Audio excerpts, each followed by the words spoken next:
Eurídice é doutora pela Universidade Federal do Rio de Janeiro e pós-doutora pela Universidade de Minas Gerais. É professora do Programa de Pós-Graduação em Estudos de Literatura na Universidade Federal Fluminense desde 1989 e é nome de referência nos estudos das escritas de si e das escritas de mulheres. Publicou vários livros, vou citar apenas os últimos, que entre eles A Nebulosa do Autobiográfico, Vidas Vividas, Vidas Escritas, publicado ano passado, em 2022, pela editora Zucchi. Por uma Crítica Feminina, Leituras Transversais de Escritoras Brasileiras, publicado em 2020 também pela editora Zucchi. A Literatura como Arquivo da Ditadura Brasileira, pela Sete Letras, em 2017. E Mulheres ao Espelho, Autobiografia, Ficção e Autoficção, pela Eduerd, em 2013. Grande conhecedora da obra de Annie Ernaux, orientou algumas pesquisas sobre a autora, como a minha tese, como a dissertação da Vanessa Vieira, que vai falar aqui à tarde. Foi também orientadora da colega Laura Campos e de outros colegas aqui. Então, a nossa querida professora, nossa guia, nosso exemplo, nossa inspiração. Obrigada, Eurídice.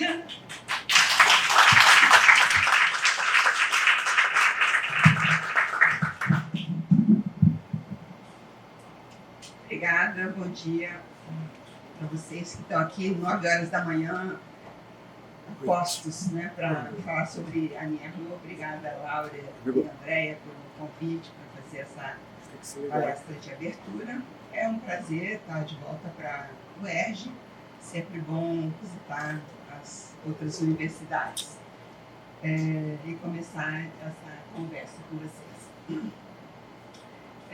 Eu chamei a minha apresentação de A Nebulosa do Autobiográfico, que me citando, né, citando o meu último livro, Annie Ernaux Entre Gêneros, e eu vou tentar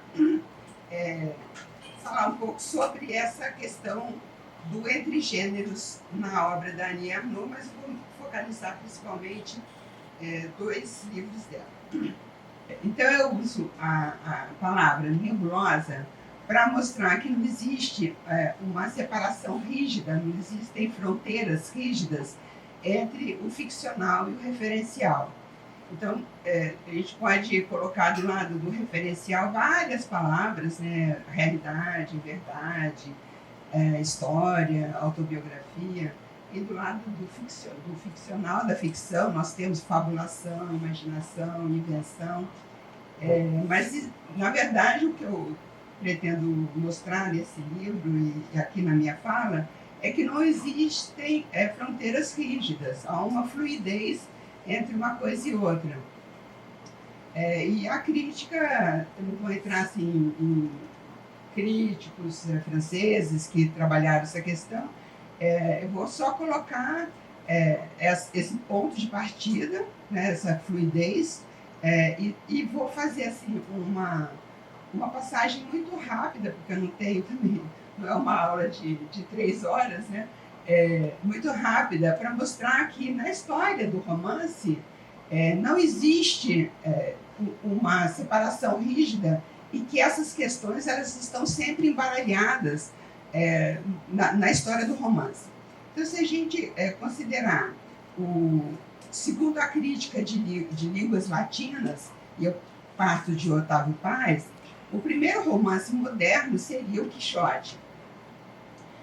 Já no Quixote, que é um romance publicado no século XVII, no início do século XVII, essas questões que a crítica do século XX vai chamar de meta-romance, metalinguagem, etc., já no Quixote, nós temos a presença desse autor, narrador, que questiona a sua própria autoria, fala de um original em árabe, fala de um tradutor imaginário, fala também de um autor apócrifo que continuou as aventuras do Quixote num livro que foi efetivamente publicado na Espanha na época por um autor que apócrifo, portanto, não era o Cervantes. Isso ele fala no segundo volume do Quixote. E tem um episódio no Quixote que a gente poderia hoje, na terminologia de hoje, chamar de um conto, que é uma narrativa interpolada, chamado Cativo, e que o Cervantes conta, através, evidentemente, desse viés da ficção, a sua própria experiência quando ele ficou preso no Maghreb, no norte da África. Então, ele parte da sua própria experiência autobiográfica. Então, vocês veem que já existe essa mistura, né? Ele já se inspira também na sua vida, né? Na sua experiência de vida. Mas a crítica inglesa não considera o Quixote como o primeiro romance moderno. A crítica inglesa, e aí eu parto do livro do Ian Watt, considera que o Robinson Crusoe é o primeiro romance moderno. E o que é o Robinson Crusoe? Para começar, ele se apresenta na forma de uma autobiografia. Evidentemente que não é a autobiografia do próprio autor, mas a forma é uma forma autobiográfica. No século XVIII, na França, nós temos um procedimento que é bem interessante para questionar essa relação, né, da realidade, do real, do autobiográfico, enfim, do referencial com o ficcional. É um procedimento usado por vários escritores que consiste em dizer no prólogo que ele recebeu aquelas folhas de papel do protagonista da história, ou seja, aquilo seria uma verdade que o personagem, evidentemente tudo é ficcional, mas ele se apresenta como sendo uma história verdadeira. Então vocês veem como que no século XVIII existe um embaralhamento. É como se o escritor dissesse para o leitor: isto é verdade. E o leitor, acostumado com o procedimento, ele diz: isto é ficção. Então nós temos esse processo de embaralhamento nesse procedimento, que consiste em dizer: eu recebi, e aí tem vários artifícios dizendo que palavras razonadas, que não se consegue ler, enfim, tem vários detalhes. Evidentemente que cada escritor vai usar de uma maneira um pouquinho diferente, mas no caso, por exemplo, dou um exemplo do romance Manon Lescaut, do Abade Prévost, né? E é interessante que no século XX, no Brasil, só para passar rápido, né? O Silviano Santiago, no livro, no romance É Liberdade, e a Ana Maria Gonçalves, no romance Um Defeito de Cor, eles usaram esse procedimento, e como é um procedimento anacrônico, porque o século XIX vai eliminar esse procedimento, praticamente, né, a partir dessa criação do modelo do romance burguês, que eu chamo paradigma do romance burguês, o romance do Balzac, mas também poderia ser do Flaubert, esse procedimento vai ser deixado de lado. E quando isso é retomado no século XX, por Silviano e por Ana Maria Gonçalves, muitos leitores se confundiram. E o próprio Silviano me disse que, na época, pessoas, inclusive da família do Graciliano, ficaram irritados, né, porque ele teria inventado uma obra do Graciliano que, evidentemente, não existia, que era uma ficção do Silviano Santiago, e isso estava bem explícito no subtítulo do romance. E da Ana Maria Gonçalves também. Eu já li artigos dizendo que ela efetivamente achou aquelas folhas numa igreja de Itaparica, o que, evidentemente, não tem o menor cabimento se a gente pensar em termos de realidade histórica.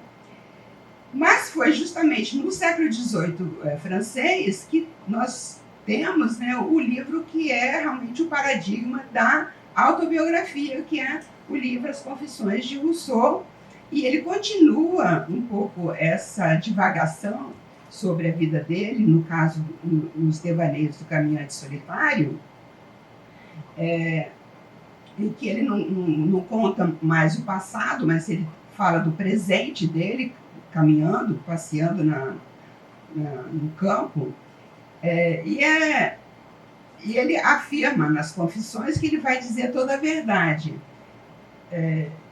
E é interessante porque anos depois, quando ele está escrevendo esse livro, que é As Rêveries, né, que ele não chegou a publicar, nem terminou, ele diz o seguinte, eu vou ler para vocês essa passagem. Então, diz o Rousseau no Devaneios, então, examinando com mais cuidado, fiquei bastante surpreso com o número de coisas que eu mesmo inventara e que lembrava ter dito como verdadeiras, ao mesmo tempo em que, orgulhoso do meu amor pela verdade, sacrificava a ele minha confiança, meus interesses e minha pessoa com uma imparcialidade de que não conheço outro exemplo entre os homens.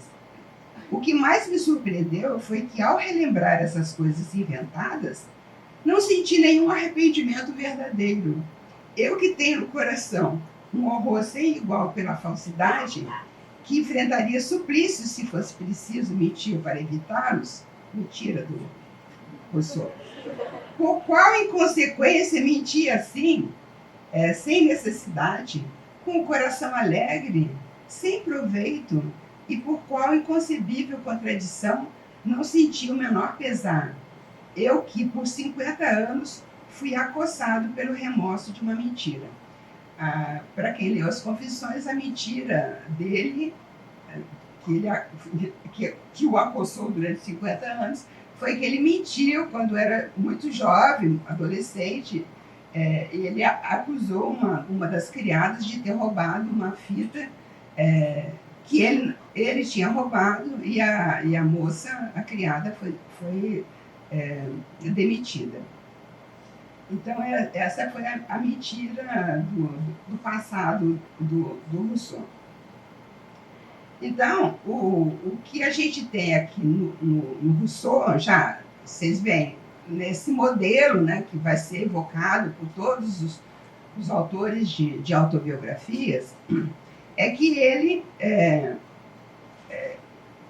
aqui ele próprio fala, né, sobre a questão que é o cerne da questão do autobiográfico, que é a questão da memória. Eu vou ler mais uma citação dele, sobre a memória agora. Fiz isso de memória, e essa memória muitas vezes falhava, ou me trazia lembranças imperfeitas, cujas lacunas preenchia com detalhes imaginados como complementos a essas lembranças, mas que nunca se opunham a elas. Vocês veem que frase perfeita. Isso antes do Freud. Isso no século XVIII. E agora vocês veem que, passando pelo Freud, eu vou ler para vocês uma citação do Dubrovsky, que diz praticamente a mesma coisa que o Rousseau, só que já consciente das pesquisas do Freud, em especial aquele texto que alguns de vocês com certeza conhecem, que é Lembranças Encobridoras. E o Dubrovsky usa a palavra lembranças encobridoras. Mas o próprio conceito de lembranças encobridoras, justamente no Freud, ele mostra como que você condensa, desloca as lembranças. Eu vou ler a citação do Dubrovsky.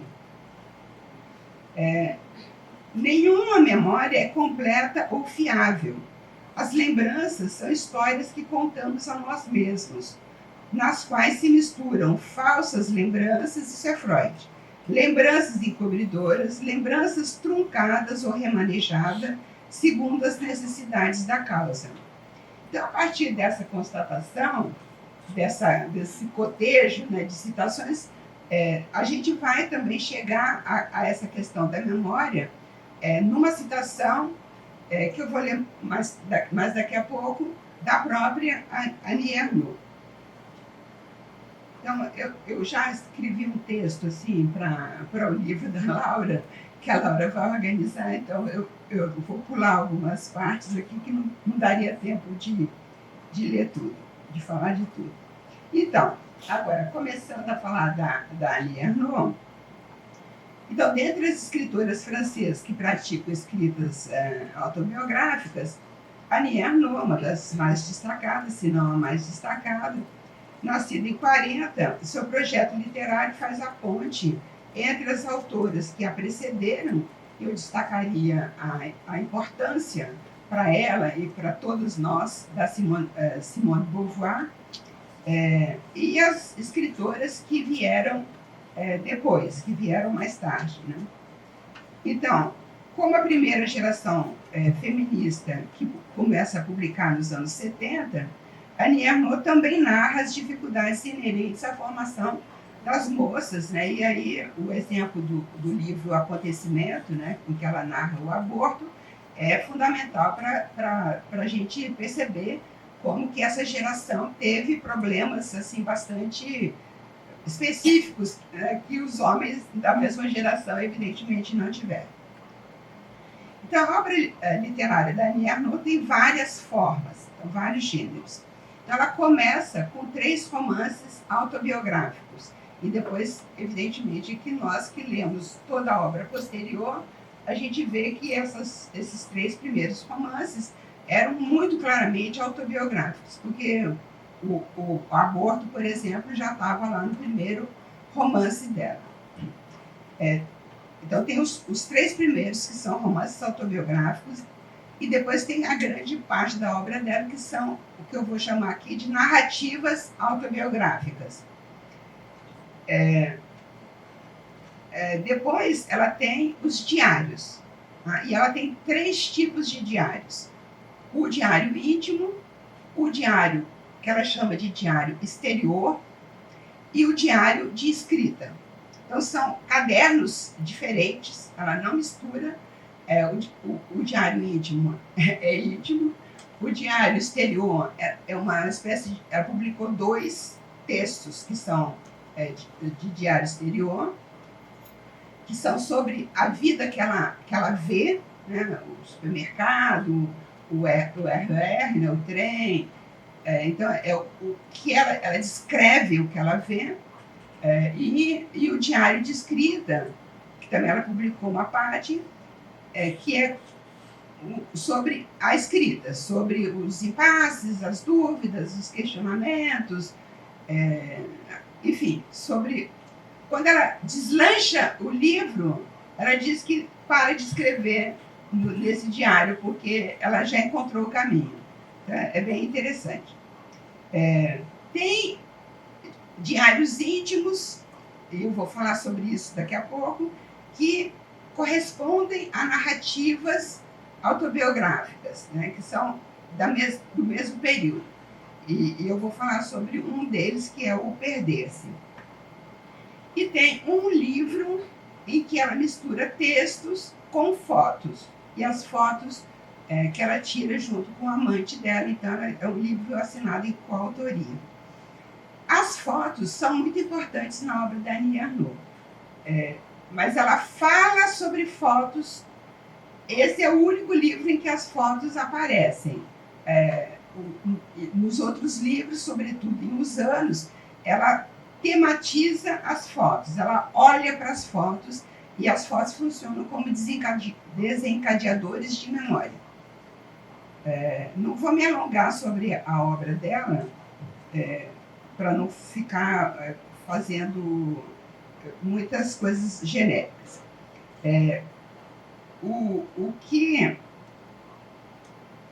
Primeiro, eu só vou falar rapidamente, porque outras pessoas vão falar aqui sobre o lugar.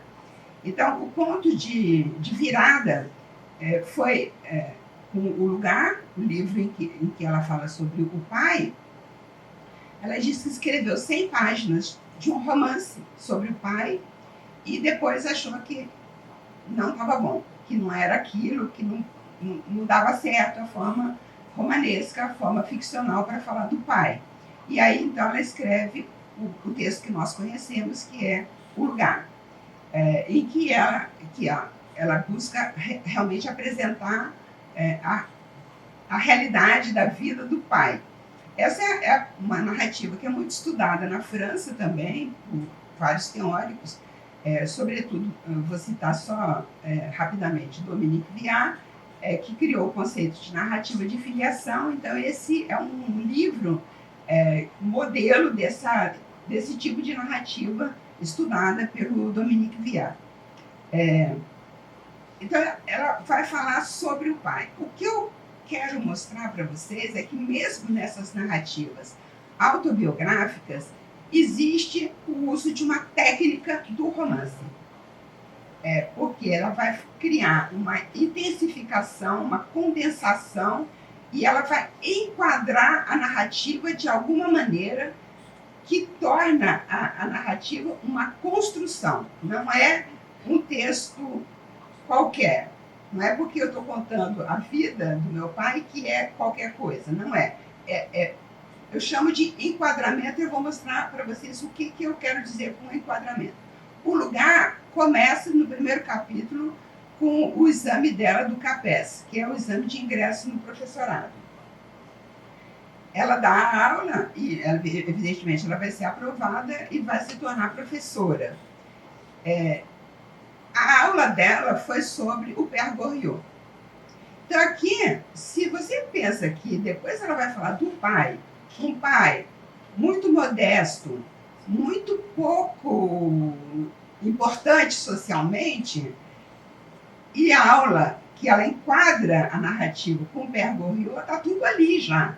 Então, o primeiro capítulo já é uma mise en abîme, já é um emblema do livro, porque ela faz o exame do CAPES e se torna professora, entra na burguesia, digamos, né? Na classe burguesa. E as filhas do Père Goriot são as filhas que fazem bons casamentos e desprezam o pai. Então, todo o conflito do Père Goriot, de alguma maneira, evidentemente, já transfigurado, está ali na história dela com o pai. Então, vocês veem como que é o enquadramento. E aí tem um texto muito enxuto, muito pequeno, sobre o pai, um pouco sobre a genealogia, né, sobre os avós, a origem pobre, enfim. E aí ela cria essa questão, né, do auto-étno, auto-sociobiográfico, que também a gente poderia chamar auto-étno-sociobiográfico. E a epígrafe também é interessante ver as epígrafes dela. A epígrafe desse livro, ela pega do Jean Genet, do escritor Jean Genet, que diz que escrever é o último recurso quando se traiu. E ela, ao longo dos seus diários, em vários momentos, ela disse que ela vingou a sua raça. A sua raça, evidentemente, raça de gente pobre, né? Não é raça de cor, né? Étnica, é a sua raça. Então, ela fala sobre isso várias vezes.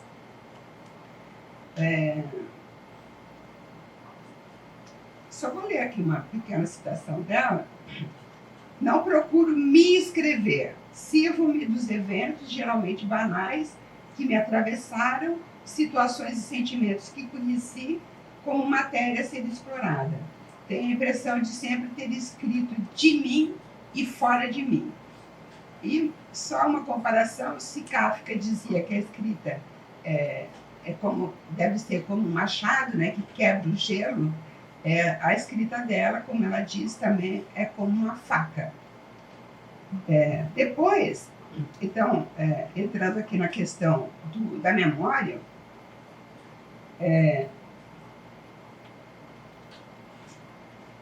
ela encara a memória como o grande motor da escrita. Porque quando o escritor inventa uma história, ele também se baseia em sua memória. E vou ler um trechinho dela. E essa memória, vejam bem, até para mim, sempre está marcada pelo imaginário, trabalhada pelo imaginário, mas de uma maneira difícil de explicar a posteriori. Então, vocês veem que o imaginário ele já está presente na memória. Por isso, também, que a gente pode dizer que nós inventamos a nossa própria vida, né? A vida que a gente se conta. O que é importante me parece ver e afirmar nessa relação é que quando você escreve, mesmo partindo de uma verdade, que você imagina ser a verdade, você está fazendo um arranjo entre o que você lembrou, as lembranças que você tem e o texto. À medida que você vai escrevendo, você vai usando lembranças e descartando lembranças, para criar justamente esse texto coeso, esse texto intenso, esse texto que pode interessar os leitores. Então, existe uma negociação, um arranjo entre o que você lembra e o que você escreve. Então, isso que é importante, a gente ver como que o que a gente deve privilegiar é o texto. É como o escritor ou a escritora cria e amarra o seu texto. Então, eu entro também na questão do próprio conceito de ficção, eu mordi minha língua, de ficção. Ela diz que ela não quer usar a imaginação, e sim o vivido, mas ainda assim tem de organizar o material e dar-lhe uma forma. Então, ela distingue dois sentidos para a ficção. Ela descarta o sentido da ficção como fabulação imaginária, fabulação, né, o sentido próprio de fabulação, e adota o sentido de ficção como construção, como agenciamento formal. Então, vocês veem, mais uma vez, agenciamento formal, que tem a ver com esse arranjo, com essa negociação entre o que é lembrado e o que é construído no texto. Então, esse caráter construído, ela usa muito a palavra construção. Eu sempre usei a palavra composição, porque eu acho que é importante ter essa ideia de que um texto tem uma composição, não é aleatório, ele é composto, ele é construído. E depois eu achei no Dubrovsky a palavra modelagem. Ele diz que todo texto, mesmo autobiográfico, é uma modelagem, uma roteirização romanesca da própria vida. Então, eu já falei do lugar, né, do Père Goriot.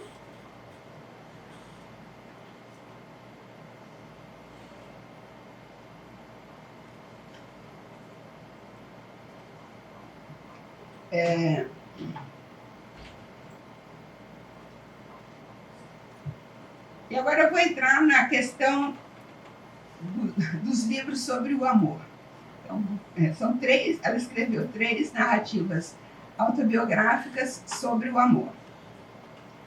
Paixão Simples, eu vou me deter sobre Paixão Simples, mas vou só mencionar os outros. A Ocupação e O Jovem, que foi publicado o ano passado e foi traduzido imediatamente aqui no Brasil, por ocasião da Flip, já foi lançado O Jovem.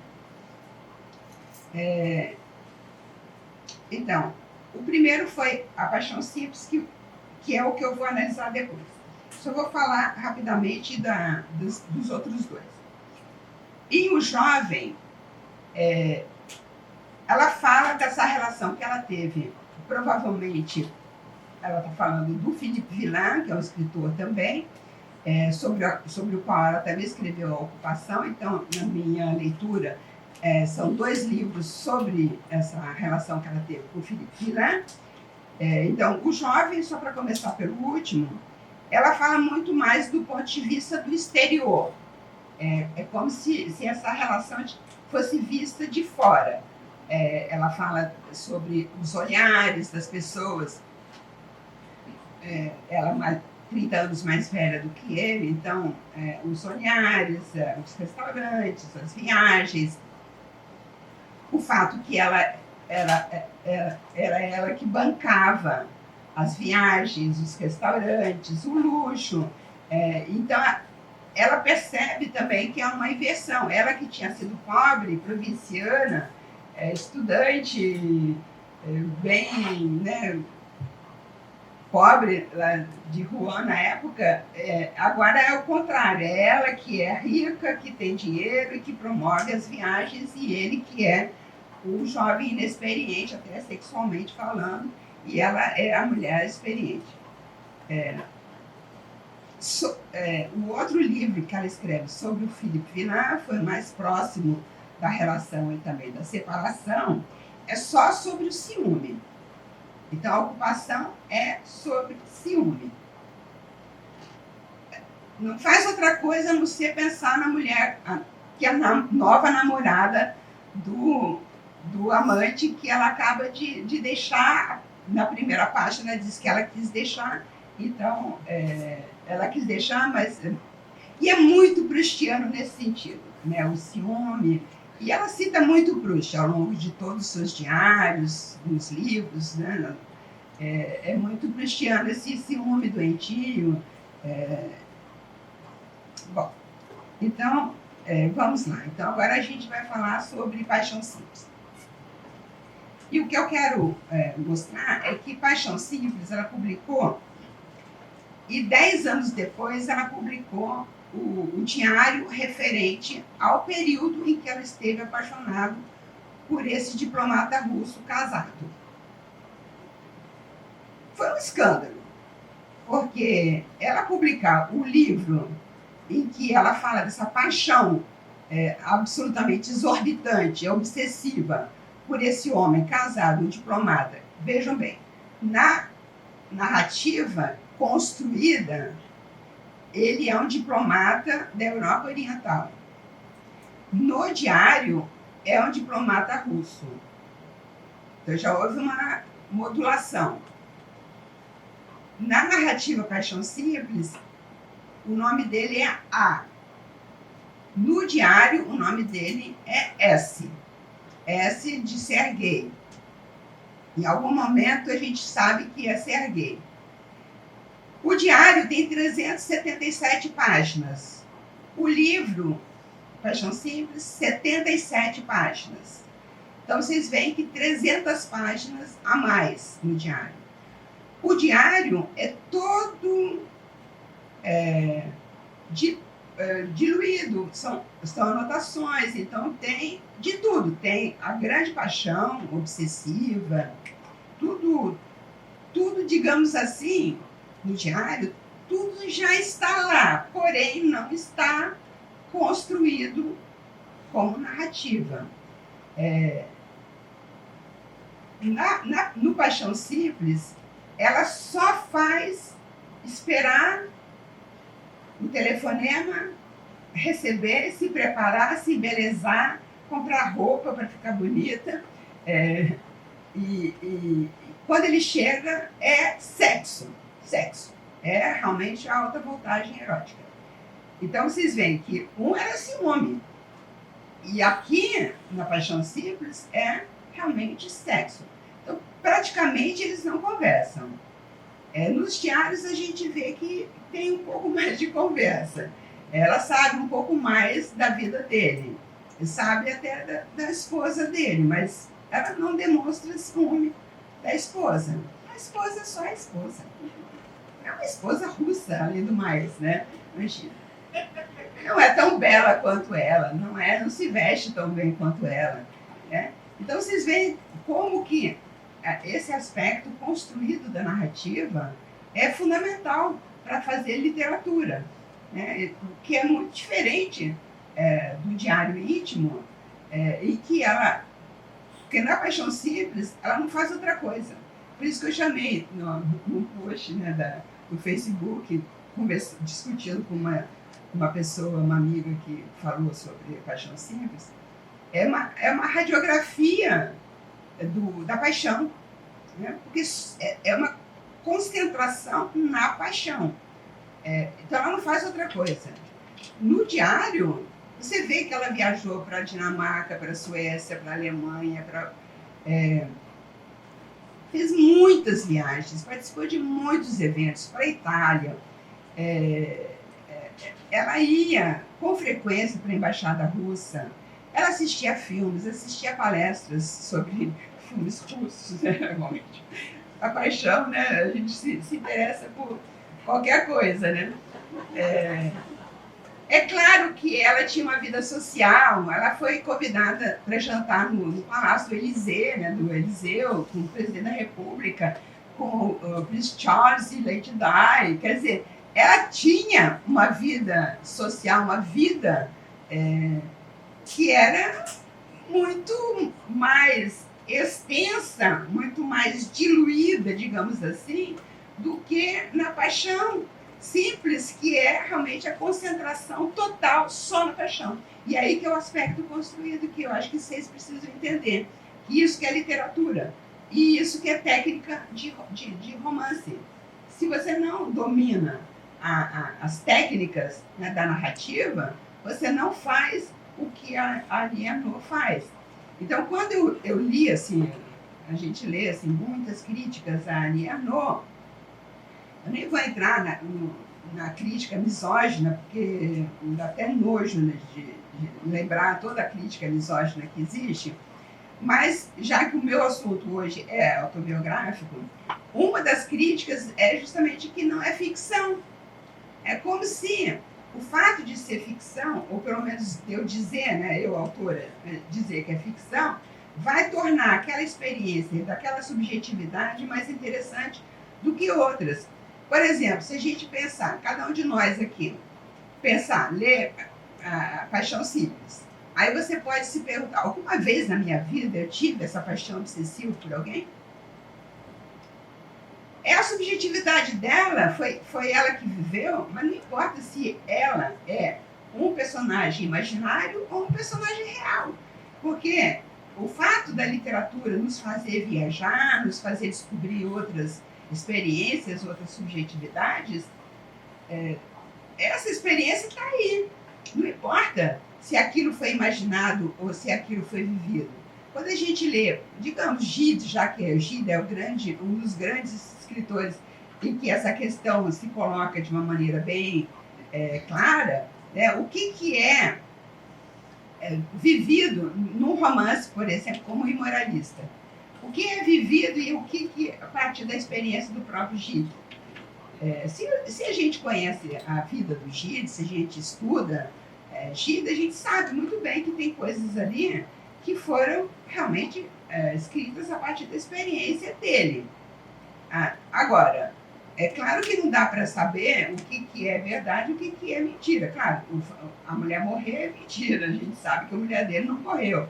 Mas muitas coisas foram escritas a partir da própria experiência do Gide, que teve, para quem não sabe, que era um homossexual, que teve um casamento branco, ou seja, ele nunca transou com a mulher dele, que sempre viajou para a região do Marrocos, principalmente Marrocos, sempre transava com os jovens árabes, né? E isso aparece no romance O Imoralista. Eu falo Marrocos porque é principalmente o Marrocos, mas pode ser Argélia, Tunísia. Na verdade, aparece também no Imoralista. Então, bom, não vou falar de outra.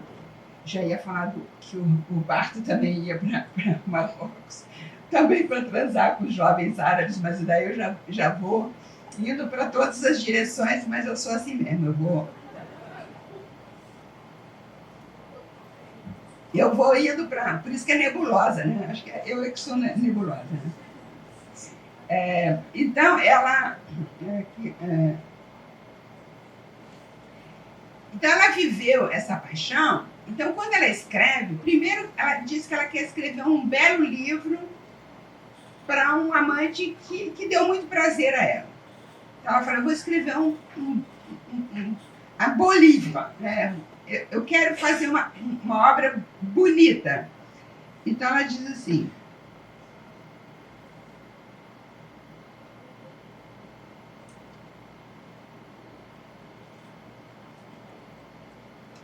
Bom, como eu falei tudo aqui que eu escrevi, eu não sei nem onde está isso. Ela fala do Foucault, mas enfim, não importa. Sobre esse enquadramento, também é importante, no Paixão Simples, é que eu fui falando, lembrei até do Barthes, né? É evidente que eu esqueci outras coisas. Voltando à Paixão Simples. Então, a epígrafe é do Barthes, justamente. E a epígrafe diz que a revista Nudan, que é uma revista de fotonovela, é mais obscena do que Sartre. Vejam Sartre, que é também um autor que o Barthes estudou, né, naquele livro em que ele cria o conceito de biografêmetro. E ela começa o Paixão Simples, vejam que interessante.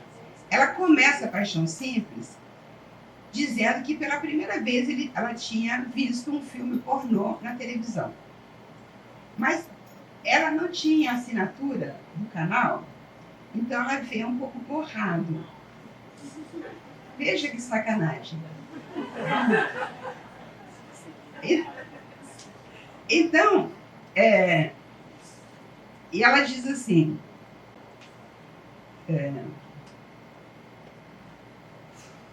curiosamente, só agora se pode ver na tela aquilo que homens e mulheres fazem desde sempre, o ato sexual.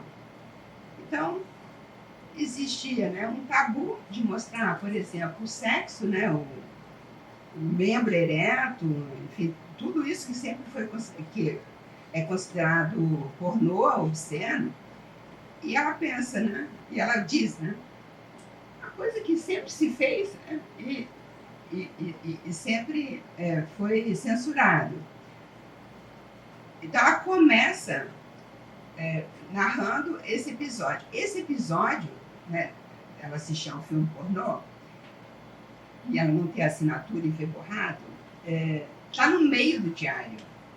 Então, o fato de estar no meio do diário, você está lendo aquelas 377 páginas, ela assiste aquele filme, o filme não tem a centralidade que ele tem quando colocado na entrada de uma narrativa muito curta. Então, é completamente diferente. Vocês veem como que funciona de maneira diferente, né? E aí a gente fica pensando, né, por que o Barthes disse, né, que essa revista era mais obscena do que Sartre, né? E depois ela vai falar assim. Então, a epígrafe evoca o lado sentimental e popular. Porque fotonovela, que eu lia. Quando tinha 12 anos, eu adorava ler fotonovela. E o prólogo, que é mais pornô, né? Digamos, erotismo, né? Erótico, né? Então ela diz assim, ela explica que a escrita hoje deve provocar, ao mesmo tempo, a suspensão do julgamento moral e os sentimentos de angústia e estupor. Vejam, a suspensão do julgamento moral. Por quê que ela fala de suspensão do julgamento moral? Porque ela sabe que ela vai ser julgada. Ao escrever Paixão Simples, com toda essa, que eu chamei aqui de alta voltagem erótica, é claro que ela vai ser muito criticada. E quais são os argumentos? São sempre argumentos moralistas, porque ela é uma mulher, porque os homens sempre escreveram, né, sobre erotismo, bom, basta evocar o Sade, que já veio aqui no texto. E os sentimentos de angústia e estupor. Então, ela explicita, né, no livro que se chama A Escrita como uma Faca, que é um livro de entrevista, ela explicita a dupla obscenidade dela. Ela fala, né, que existe uma dupla obscenidade nela, social e sexual. Porque ela fala das classes inferiores, sem cair no populismo, porque a grande questão de falar do pai era não cair no populismo. Que ela falou, se eu, enquanto burguesa, escritora, que domina a linguagem, vou falar de pessoas que falam mal, falam patuá, o mais comum é cair no populismo. Então, como não cair no populismo? É fazendo essa linguagem que ela chamou de escrita plana, uma escrita completamente seca, sem metáforas, sem adjetivos, tentando dizer o mínimo, né? Por isso que os livros dela também são muito curtos, né? São muito pequenos.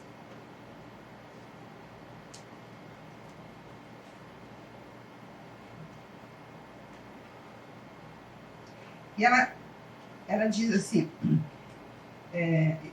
sobre essa paixão, né? Ela se pergunta, eu vivi essa paixão sob um modo romanesco. Mas aí ela fala, como eu vou escrever sobre essa paixão? Então ela diz que ela escreve mais no estilo, vou citar, do testemunho, quiçá da confidência, tal como se pratica nas revistas femininas, no do manifesto ou do relato, ou mesmo do comentário de texto. Ou seja, ela fala de tudo e de nada, né? Porque é testemunho, é manifesto, é revista feminina. A outra crítica que ela recebe, mas principalmente as autoras, os autores homens também, mas as mulheres são sempre mais criticadas. Tudo que é autoficção, né, ela não aceita o termo autoficção, ela diz que não tem ficção, é tudo a partir da verdade, né? Mas, no fundo, a recepção é parecida. Esses escritores, sobretudo as escritoras, são acusadas de narcisistas e exibicionistas. Então, ela diz assim, o exibicionista é imediatista. Ele quer o gozo no mesmo instante em que se exibe. O escritor reconfigura os fatos vividos através de um filtro que seleciona, rearruma, de maneira a transmitir ao leitor uma experiência de vida.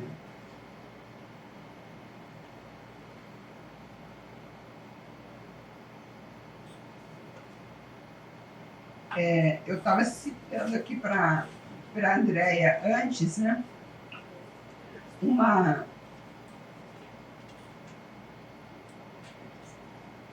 momento no diário em que ela fala sobre essa paixão. Evidente que no diário o Proust está muito presente, está muito citado. E ela diz assim,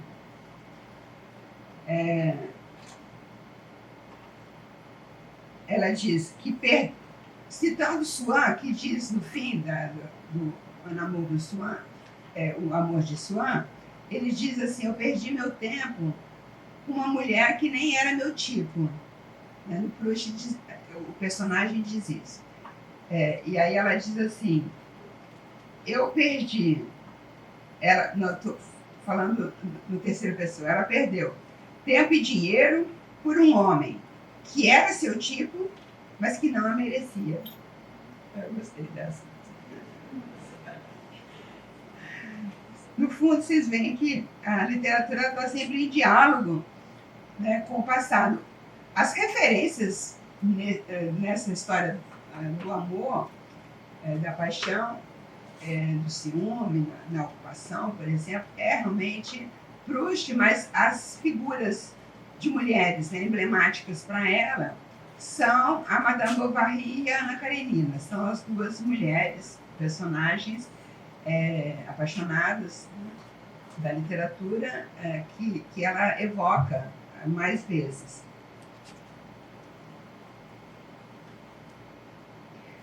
Aqui, essa aqui é do Foucault. Então, vou terminar aqui com essa menção que ela faz, né? Ela parece buscar a fusão entre o vivido e o escrito, quando ela diz que ela quer fazer dessa paixão uma obra de arte em sua vida. Ou melhor, essa relação tornou-se uma paixão porque ela a quis como obra de arte. E ela cita Michel Foucault, segundo o qual o soberano bem consiste em fazer de sua vida uma obra de arte. Então, ela diz, eu vou escrever um belo livro para o meu amante, meu diplomata russo. Então é isso, o diário, vejam o título, né? Perder-se. É interessante também pensar no título, né, de perder-se. Perder-se, e é uma questão que aparece muito nos dois, tanto no diário quanto na narrativa. Perder-se é o dom total, é entregar-se à paixão, né? Perder-se. E muitas vezes você vê essa ideia do dom, né, na paixão. Mas perder-se também é doar-se ao trabalho literário. Então, muitas vezes também ela fala sobre a importância da escrita na vida dela, como se o que ela não tivesse escrito não teria vivido, né? Porque entre o viver e o escrever, né? Ao mesmo tempo, se a gente pensa no perder sem o reflexivo, perder o amante é assim, o momento mais dilacerante do livro Paixão Simples. E o diário também, mas é mais intenso na narrativa curta. E perder qualquer coisa, né? Perder é sempre perder.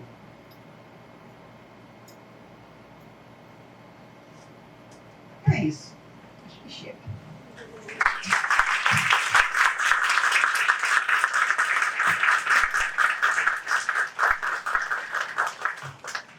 Vai sortear o livro, pode sortear esse aqui também.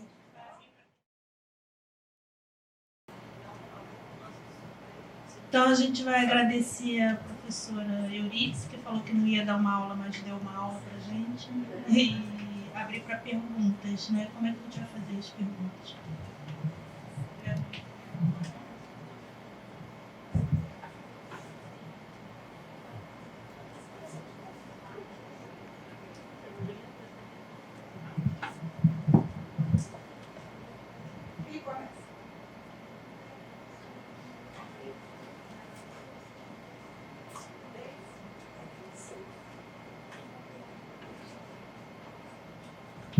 Obrigada, Euridice, pela linda exposição que ela fez. E eu quero agradecer, né, a honra de ter tido essa aula com você. Vou fazer uma pergunta bastante simples. Se você pode sintetizar uma exposição entre a distinção entre a modulação, que é necessário para o procedimento literário, e o conceito de autoficção.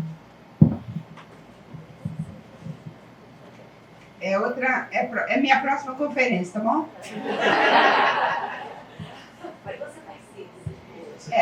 Modulação. É claro que quando nós escrevemos, nós estamos sempre modulando a nossa escrita. E quando a gente orienta os alunos, quando escrevem suas dissertações, suas teses, a gente sempre fala, modula. Por quê? Porque para evitar essas afirmações peremptórias, essas afirmações, às vezes, muito gerais, eu ia falar generais, muito gerais, muito taxativas, né? Então, a modulação, eu diria até que quando você passa da vida real, que é uma categoria vida real, né? Nós estamos aqui numa vida real. Quando você vai escrever, se eu vou escrever sobre a minha palestra, por exemplo, isso vai ser outra categoria, vai ser uma categoria texto. Então não pode ser comparado. A gente sempre tenta falar sobre a representação, desde o Aristóteles, que está se falando, né, de mimese, de representar, mas é sempre uma representação consciente de que nós estamos numa outra dimensão, uma dimensão textual. Então, é evidente que vai se reconfigurar, você vai modelar, você vai... quase que você poderia dizer, se não fosse pecado, que é uma transubstanciação, né? Você é uma transformação daquele vivido. Por isso que eu chamei aqui, ó, vidas vividas, vidas escritas. Você parte da sua experiência vivida, mas você vai realmente... São muitas as palavras possíveis, né, para você passar desse vivido que é difuso, que é multifacetado, para um texto que, se ele tem valor literário, ele vai ser muito mais intenso. Mas isso nem precisa ser do vivido. O Balzac já falava sobre isso. Para criar o personagem dele, que é o Vautrin, no Père Goriot, ele disse que ele se inspirou em várias pessoas reais que ele conheceu, né? O Vautrin é um criminoso, é um bandido, digamos, né? Não gosto muito da palavra bandido, não, muito do Rio de Janeiro, né, bandido. É um homem criminoso, mas que é um homem realmente muito inteligente, que tem uma consciência da realidade social muito, muito forte. Então, é uma condensação. Isso desde Shakespeare, né? Você tem, quando ele fala dos reis, né? Aquelas tragédias em que os personagens são os reis, ele faz uma condensação do tempo. E os escritores fazem isso direto, né? Porque se o tempo é longo demais, não daria para caber na narrativa. Então, ou você alarga o tempo, ou você diminui o tempo, você corta. Então, são vários, por isso que eu falo de técnica. Você tem que dominar as técnicas, porque você tem que saber como que você vai concentrar para tornar possível o texto. A autoficção, a partir do Dubrovsky, é um romance, né, fragmentário, com fatos verídicos, né, com fatos efetivamente vividos pelo escritor. E ele, uma característica muito forte a partir do Dubrovsky é que o nome do autor tem que estar explicitado. Então, ele coloca o nome dele, Sérgio Dubrovsky, nos livros como sendo o personagem. Mas ele mesmo vai dizer que aquilo aconteceu, mas não foi bem assim. Vejam a condensação. Aqueles alunos eram os alunos, mas não foi naquele dia. A sessão de análise aconteceu, mas foi outro psicanalista. Enfim, eu até cito aqui essa passagem que eu estou citando aqui de memória. E outras escritoras também de autoficção vão dizer a mesma coisa. Sim, aconteceu aquilo. Mas uma vida, assim, que ela está falando do casamento, digamos, né? Dos conflitos com o marido.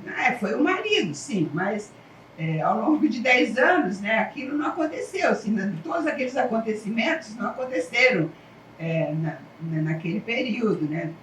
Então, é sempre a partir do vivido, mas nunca é exatamente o vivido, porque o vivido é impossível, né, de ser reconstituído. Então, a autoficção está... na verdade, vocês veem que a autoficção é realmente um fruto do que eu chamaria do ar do tempo. A gente tem, no final do século XX, né, nos últimos 30 anos do século XX, essa exposição cada vez maior da vida privada, e a gente tem agora, mais do que nunca, essa superexposição da vida privada. Então, era normal que o romance fizesse a mesma coisa. O que diferencia um romance autobiográfico? Claro que um romance autobiográfico da primeira metade do século XX, ele tende a ser mais linear, né? Segue mais a cronologia, etc. Mas a grande diferença que eu diria é que o escritor ele não ia colocar o nome dele, então ele coloca um outro nome. Ele cria um personagem a partir da história dele, ele vai contar a história dele, mas ele coloca um outro nome. O Proust foi, de certa maneira, uma guinada na medida em que ele coloca o nome dele. Mas os estudos genéticos mostraram que o Proust, nos manuscritos, ele saiu cortando todos os Marcel que ele encontrava. Ele não teve tempo, ele morreu antes de fazer, porque acho que ele não ia acabar nunca, porque as revisões dele eram intermináveis e ele cortava e aumentava, cortava e aumentava, cortava e aumentava. Mas, segundo essa estudiosa que trabalhou com crítica genética, que trabalhou com os manuscritos, ele cortou, a grande maioria só sobraram 2, Marcel. Então, tem esse dado, que ele se inspira na vida dele, mas é muito mais a obra. A obra, na verdade, não corresponde à vida dele, corresponde no sentido do escritor, né, que quer escrever, que está em dúvida sobre como fazer. Então, isso é a história do Proust mesmo, que passou a vida querendo ser um grande escritor, escreveu muitas coisas pequenas, nunca conseguiu realmente escrever a grande obra que ele queria escrever. E aí, a partir de um determinado momento, ele senta e escreve. Abandona a vida social, que ele era muito mundano, e ele senta, é o que eu falo para os meus alunos, senta e escreve. Né? Quem sabe, né, saia na recherche de tão perdu, né? É um pouco essa questão que foi também analisada pela crítica, já assim, os escritores, alguns escritores que praticamente param a vida social para escrever. Né? O Proust foi um, mas o Flaubert também foi um escritor que ficou bastante isolado para poder escrever.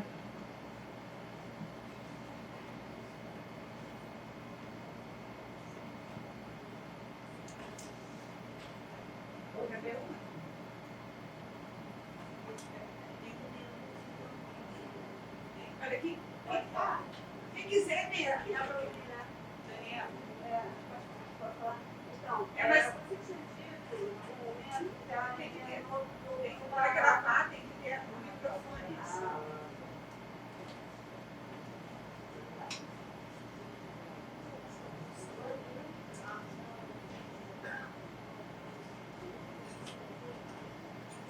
Quem quiser falar, fala com o microfone, por favor. É muita pompa, né? Enfim. Você tinha dito que a Annie usava uma linguagem, buscava usar uma linguagem plana, seca, sem metáforas. Eu fico me perguntando se é parecido com o Camus, por exemplo, nesse sentido. E já vou emendar uma outra pergunta, a questão dos nomes, né? Porque muitas vezes você escreve, alguns autores colocam o seu nome, mas aí o Proust foi tentar apagar os nomes deles. Eu fico me perguntando se muitos autores não dissimularam essa autoficção e depois vieram a público dizer que a autoficção não era ficção e tal, quando na verdade a gente não sabe. Porque a questão da nominação é difícil também, quando você troca o nome, não sei, talvez você troque algo importante. Eu acho que é um procedimento difícil esse da nomeação. O que você acha?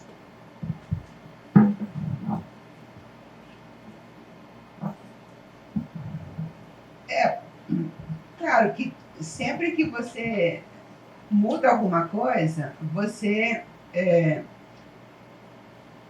só o fato de dizer eu ou dizer ela ou ele já muda muito. Né? Então, alguns escritores até falam sobre essa experiência. O Tesa, né, fala sobre isso, que ele não conseguiu escrever o Filho Eterno na primeira pessoa, e ele só conseguiu quando ele passou para a terceira pessoa. Por quê? Porque a terceira pessoa cria um distanciamento. Então, eu poderia dizer para você que o nome fictício também cria esse distanciamento, né? Uma maneira de você dizer não sou eu, né? Ainda que você se inspire na sua própria vida. Eu estou fazendo uma pesquisa agora sobre, continuando o meu livro da ditadura, Literatura como Arquivo da Ditadura, estou trabalhando agora só com escritos, livros de mulheres, só mulheres, que escreveram sobre a ditadura. Então, é o próximo livro. Então, o último livro que eu li se chama Estilhaços. A pessoa, que foi uma militante, é um relato autobiográfico, ela escreve na primeira pessoa até o momento que ela é presa. No momento que ela é presa e é torturada, ela escreve na terceira pessoa. Então, de repente, eu lendo assim, nem estava prestando tanta atenção na forma, né? Porque ela estava falando eu, né? E aí, de repente, a partir do momento que ela é presa, porque ela é presa e na mesma hora ela já começa a receber socos, chutes e bofetadas, né? E aí ela narra todo o período da prisão na terceira pessoa. Então, são vários os exemplos, né? Não vou me alongar aqui, senão acaba. A primeira pergunta tinha sido o que mesmo?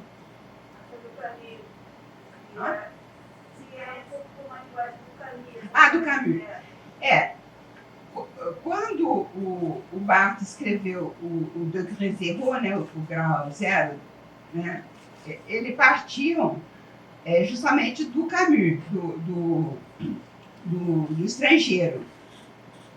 Então foi isso, realmente uma linguagem muito próxima do oral, muito simples, né?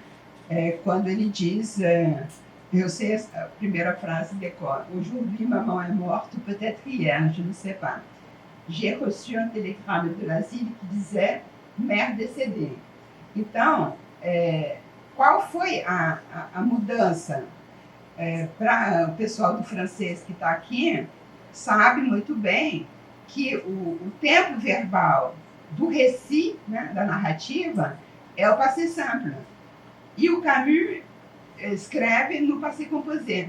Então, essa foi a grande mudança no romance francês, né, com essa introdução do passé composé. E a linguagem é uma linguagem muito próxima dessa oralidade, mas muito, ao mesmo tempo, a gente poderia dizer muito clássica, né? Porque um pouco a gente poderia comparar o Camus com o Graciliano, né? Que faz uma linguagem que se aproxima do regional pelo léxico, mas jamais com erro sintático, né? Erro, entre aspas, né? Me perdoem os que são contra a gramática normativa. Mas o Graciliano, como Camus escreve de uma maneira muito, muito sintética, muito enxuta. Então, nesse sentido, poderia sim ser comparado. Agora, você tem uma literatura que se aproxima do oral na França, com Céline, mas aí já um outro estilo, muito mais transbordante, verborrágico do que o Camus, que é muito mais contido, né? Muito mais sintético. Pura curiosidade, por que né, quando você escolheu os livros para dar o exemplo, né, da modelagem, então você escolheu justamente os que falam de amor? Porque tem tantos temas e a Annie Ernaux, né, e você pegou os livros que falam de amor. Eu escolhi porque, um pouco também como provocação, mas essa questão do social é o aspecto mais estudado da Annie Ernaux. Então, eu quis trazer um aspecto que me parece menos estudado. Sobretudo, o que eu queria era mostrar essa comparação da narrativa com o diário. O que muda esse caráter construído. E o que eu tinha... A outra possibilidade seria uma mulher que tem também o diário, né? Je ne suis pas sortie de ma nuit. Mas é um tema mais difícil da doença, né, da mãe, e eu prefiro falar do amor do que da doença. E, sobretudo, porque eu gosto da Paixão Simples, porque é realmente muito erótico. Eu gosto, e acho que é importante, eu reitero, porque é o tema é um tópico, digamos, do meu livro anterior, que é o que mesmo? Por uma crítica feminista. Por uma crítica feminista, porque acho importante esse lado também feminista da Annie Ernaux, e acho importante, foi o que eu mostrei lá no Por uma Crítica Feminista, importante que as mulheres falem mais sobre o erotismo, né, sobre a sua sexualidade, sobre esses temas que foram tabu até agora, né?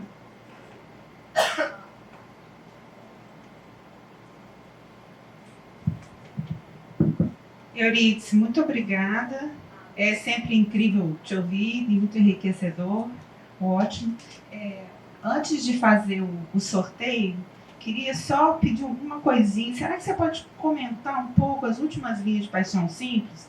Quando a narradora faz aquele comentário sobre o luxo, o que é o luxo para mim, em um determinado momento, era ter um casaco de pele, e agora, para mim, eu vejo que o luxo é viver uma paixão simples. Quer dizer, mais ou menos isso.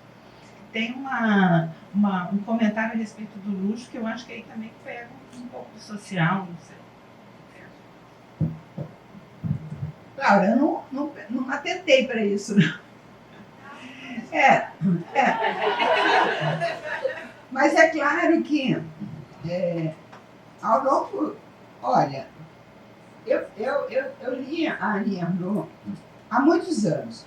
Até tem um artigo pequeno nesse livro aí, que já é mais antiga, de 2013. E aí, como a Laura me botou aqui nessa abertura, eu tive de reler 7 livros da Annie Ernaux para escrever esse pobrezinho desse meu texto. Então, para tentar responder, ao longo da obra da Annie Ernaux, realmente essa questão da classe social e do luxo é uma questão que está sempre presente. Né? Ela está sempre se referindo a essa necessidade, né? Até no jovem, quando é ela que banca e ela diz, agora sou eu que sou a burguesa, né? Ela está sempre reiterando que isso foi um problema, né? E, de alguma maneira, no momento de uma paixão obsessiva, né? Avassaladora, ela chega à conclusão que é melhor uma paixão, mesmo que dure 1 ano e 2 meses, do que um casaco de pele, né? Porque, mas mesmo na paixão, ela compra roupa. Tem uma coisa que até é interessante, porque para quem vai ficar nua, né, comprar muitas roupas bonitas é meio dispensável, né? Mas eu sou muito pragmática, vejam que eu não sou muito... não tenho o refinamento dela, talvez, no erotismo, né? Mas ela fala bastante, assim, de comprar roupa bonita, de se fazer bela.